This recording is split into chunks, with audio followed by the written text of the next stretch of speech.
전도서 7장 11절부터 15절 말씀까지입니다. 11절 말씀을 보면 지혜는 유산같이 아름답고 햇빛을 보는 자에게 유익이 되도다. 원문을 보면 이렇습니다. 지혜란 유산만큼이나 좋은 것이니 그것은 태양을 보는 자들에게 유익하도다. 유산이라는 것은 뭐냐 하면 그 조상들이 물려주는 거예요. 부모님이 나에게 물려주는 거예요. 그리고 옛날부터 나의 몫으로 이렇게 주어져 있는 몫을 뜻해요. 근데 유산을 많이 받으면 사실 좋지요. 얼마나 좋겠어요. 그 유산을 받는 것은 굉장히 기쁜 일입니다. 그리고 유대인들은 유산을 물려줄 때 장자에게는 배나 더 주는 그러한 법률이 있어요. 그래서 유산은 가업을 세우게 하고 그리고 인생의 든든한 자산이 되고 자기 인생을 살아가는 데 있어서 든든한 그 버팀목이 되는 거예요. 이런 유산을 받게 되면 참 좋잖아요. 그 싫어할 사람이 없다고요. 지혜가 그와 같다는 겁니다. 그러니까 지혜라고 하는 것은 유산만큼이나 좋은 것이다. 왜 이 지혜를 유산에다가 비유했을까? 유산이라고 하는 것은 자기가 땀 흘려서 수고해서 벌었다는 것보다는 그 자기의 조상이나 부모나 선대 사람들이 열심히 땀 흘려 수고한 것을 나에게 물려준 것이란 말이에요. 이 지혜도 그런 특성이 있습니다. 지혜는 자기 원치 무슨 자수성가해서 깨닫고 그런 성격이기보다는 이렇게 유구한 전통에 의해서 흘러내리는 거예요.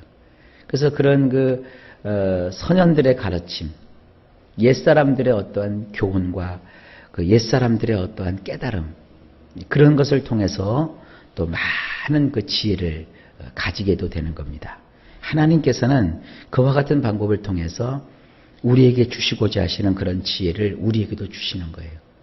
그러니까 이 지혜는 우리가 유산으로 물려받은 그와 같은 재산과 같은 가치가 있는데 그 물질적인 가치보다도 더 위대한 것이 뭐냐? 이 지혜라는 겁니다.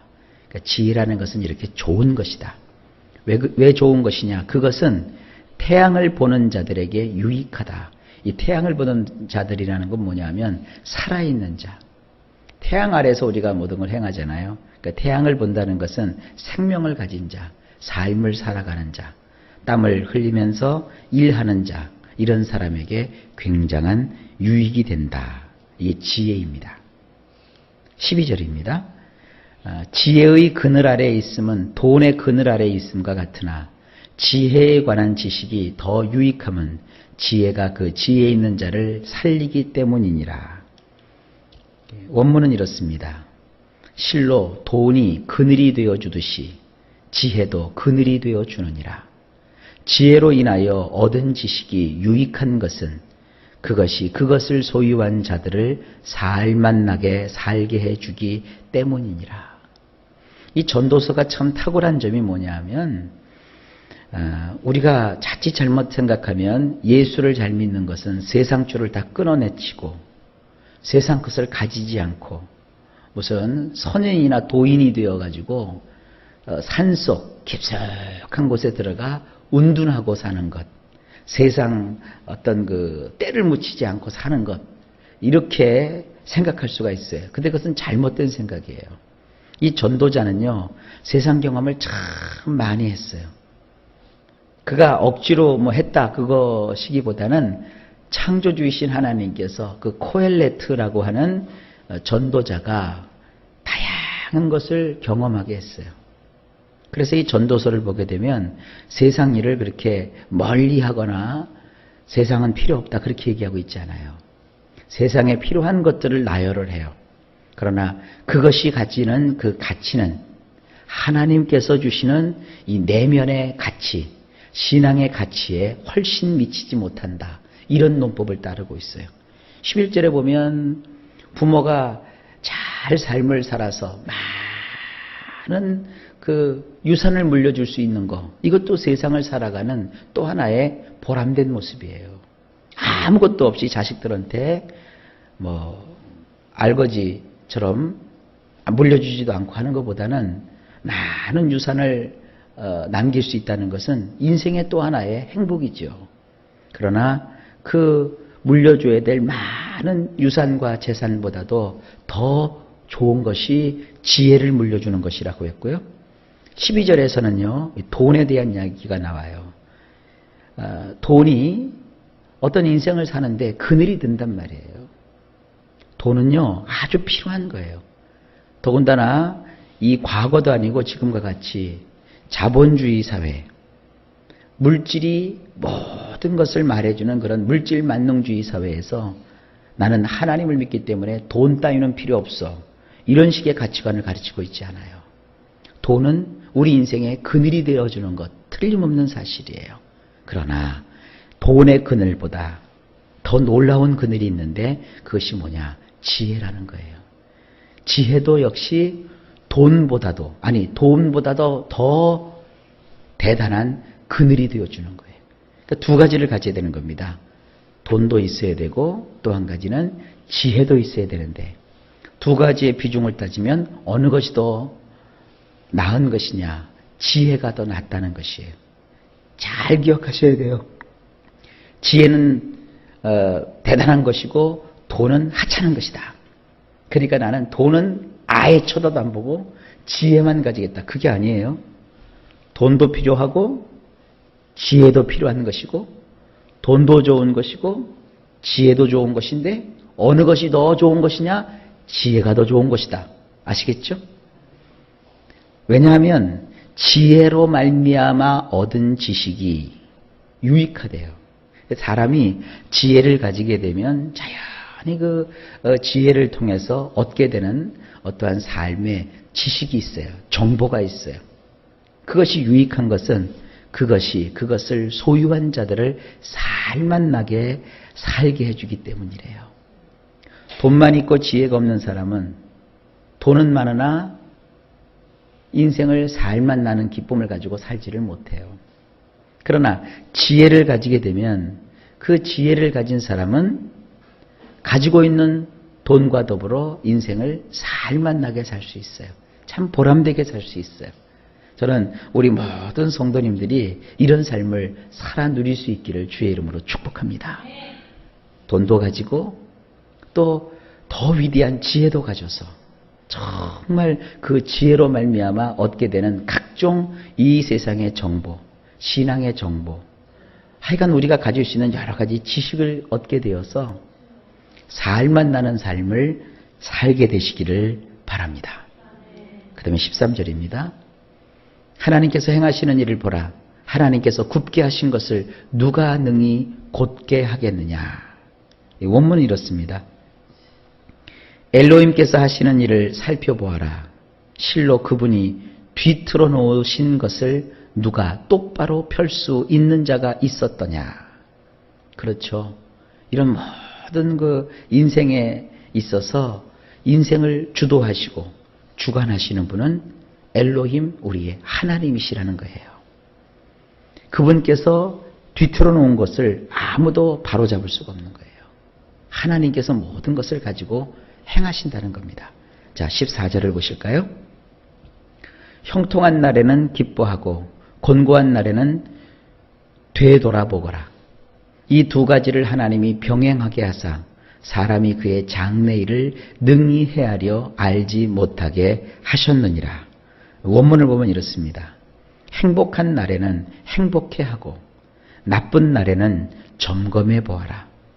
이것도 또한 그와 반대되는 것도 엘로힘께서 만드신 것이니 이는 사람이 그의 이후의 일을 그 어떤 것도 발견하지 못하게 하려는 의도이시니라. 그 앞부분에 뭐라고 되어 있어요? 하나님이 하시는 일을 잘 살펴보라. 하나님께서 이렇게 뒤틀어 놓으신 것을 사람이 아무리 몸부림치고 우리식으로 말하면 용을 써봐도 그것은 곧게 할 수 없는 것이다. 우리 인간 마음대로 이거다 저거다 인생을 판단하며 살지 말아라. 다만 이 코엘레트라고 하는 전도자가 보니까 행복한 날에는 행복해라 이거예요. 웃을 일이 있을 때는 웃으라 이거예요. 즐겁게 내가 살 수 있을 때는 즐겁게 살아라 이거예요. 인생이라고 하는 것은 행복과 또 여기에는 불행이라고 되어 있지 않고 나쁜 일이라고 되어 있거든요. 나쁜 일이 있단 말이에요. 이거를 왜 나는 이렇게 나쁜 일만 생길까? 그렇게 생각하지도 말고 이 행복 이거 뭐 변함없이 영원토록 이 행복을 내가 유지해야 되겠다. 그렇게도 하지 말고 모든 것은 다 하나님께로부터 나오는 것이니까 행복한 날에는 행복해라 이거예요. 마음껏 행복해하라. 그리고 인생을 살다 보면 나쁜 일도 있지 않느냐. 그 나쁜 일이 있는 날에는 네가 어떻게 해야 되느냐. 삶을 점검해봐라. 잘 살펴봐라 이거예요. 이것도 또한 그와 반대되는 것도 엘로힘께서 만드시는 것이다. 행복이라는 것과 나쁜 것이라는 것 다 하나님께서 만들어주시는 거다. 여러분 이것을 깨닫는 것이 얼마나 행복인 줄 아십니까? 얼마나 축복인 줄 아십니까? 우리는 내가 가지지 못한 것 때문에 하나님을 향하여 원망하는 그와 같은 연약함을 가지고 있어요. 나보다 더 많이 가진 저 사람 때문에 괜히 스스로 마음에 우울해하고 불행을 느끼기도 해요. 아니에요. 내가 행복한 것도 다 하나님께서 해주신 것이고 내가 삶 속에 나쁜 일을 경험하는 것도 다 하나님의 손에서 나는 거예요. 왜 이렇게 하나님께서 하시느냐? 이는 사람이 그의 이후의 일을 그 어떤 것도 발견하지 못하게 하려는 의도이시니라. 이것이 잘 될지 저것이 잘 될지 이것이 옳은 것인지 저것이 그른 것인지 사실 우리는 판단할 수 있는 능력이 없어요. 그 모든 것은 다 하나님께로부터 나오는 거예요. 그래서 성경은 뭘 얘기하는 겁니까? 하나님의 가지신 그 주권을 인정하고 살아라. 세상을 살아가는데 그것만큼 좋은 게 없어요.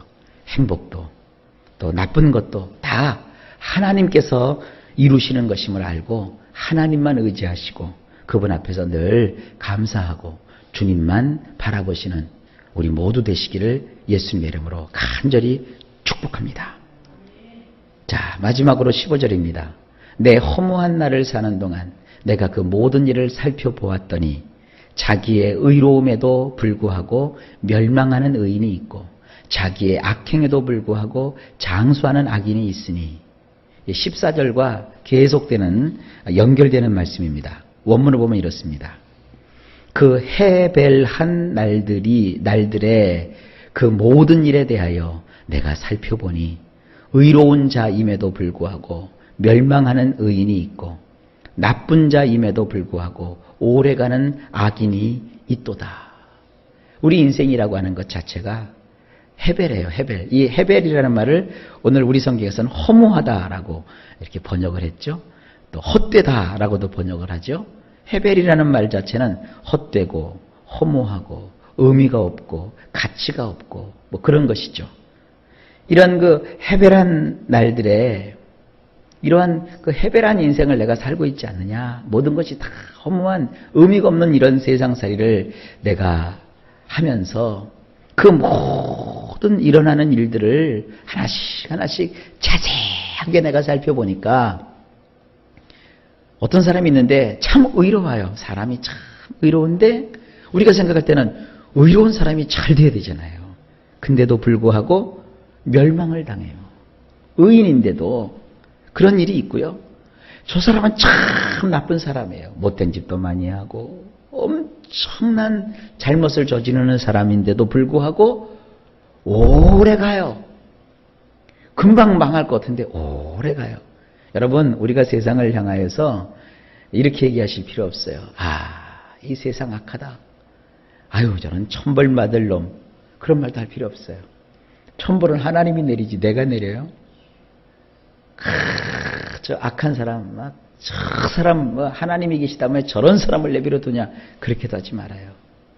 우리가 이해할 수 없는 일을 하나님이 하세요. 의인인데도 어려움을 겪는 사람이 있고요. 악한 악인인데도 자기가 하는 일이 잘 잘 되는 사람이 있다고요. 이게 뭐예요? 이게 인생이라는 거예요.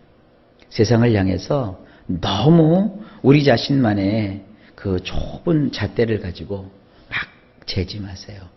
이게 우리 예수 믿는 사람들이 저지르기 쉬운 잘못입니다. 우리 한국 사회는요, 옛날부터 유교적인 전통이 있어요.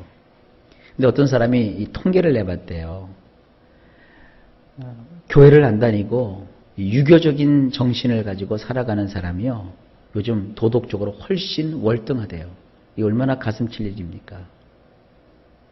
예수 안 믿는 사람들은 그래도 그 삼강오륜이라는 것이 있어요. 그래서 부모에게 대한 도리를 다하고, 자기 자녀에 대한 도리를 다하고, 친구에 대한 도리를 다하고, 남편과 아내에 대한 도리를 다 잘해요. 하나님을 믿지 않아도 그들이 세상 사는 이치를 따라서 정말 도덕적으로 윤리적으로 바르게 살아요.